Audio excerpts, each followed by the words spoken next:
រឿងពិតនៃទីហ៊ានថៃឆ្លៀនពៀនកម្ពុជាដូចគ្នាតែខ្មោចទីហ៊ានវៀងថៃមានវាសនាខ្ពស់ជាងខ្មោចទីហ៊ានតាមខេត្តជាប់ដីខ្មែរ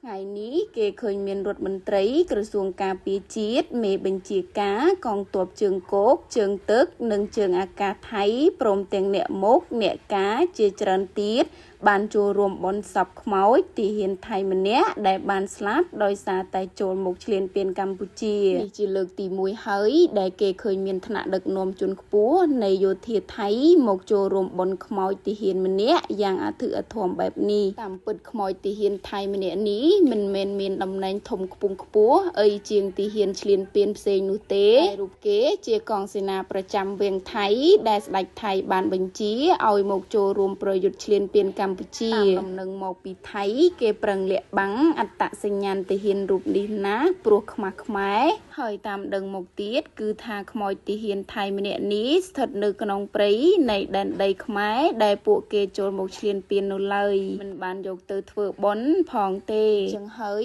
បានពួកមេដឹកនាំឈ្លានពានថៃប្រឹងលាក់បាំងខ្លាំងម្លេះយ៉ាងនេះឃើញទេគ្មានខ្មោចយកទៅធ្វើបុណ្យផងតែគេធ្វើពិធីយ៉ាងអធិកអធមណាស់ពីឯទីហ៊ានតាមខេត្តជាប់ព្រំដែនខ្មែរវិញពួកគេបើកយកខ្មោចចេញទៅបានខ្ចប់យកទៅកប់ចោលដោយសត្វធាតុបើយកខ្មោចមិនបានវិញគេបោះបង់ចោលអន់ជាងសត្វធាតុទៅទៀតមិនតែប៉ុណ្ណោះទេគឺពួកមេដឹកនាំឈ្លានពានខំបោកប្រាស់កុហកសាច់ញាតិក្រុមគ្រួសារថាសាច់ញាតិរបស់ពួកគេដែលជាទីហ៊ានកំពុងប្រយុទ្ធលើសមរភូមិនៅឡើយការពិតបានបាត់អស់ពីលើផែនដីទៅហើយនោះនេះហើយជារឿងពិតដ៏សង្វេគនៃពួកទីហ៊ានឈ្លានពានខ្មែរឈ្លានពានដូចតែគ្នាទេតែវាសនាវិញខុសគ្នាស្រឡះអាពេលនៅរស់ចោះក្រែងវាសនាខុសគ្នាតែស្លាប់ទៅជាខ្មោចទៅហើយនឹងក៏នៅតែវាសនាខុសគ្នាដែរ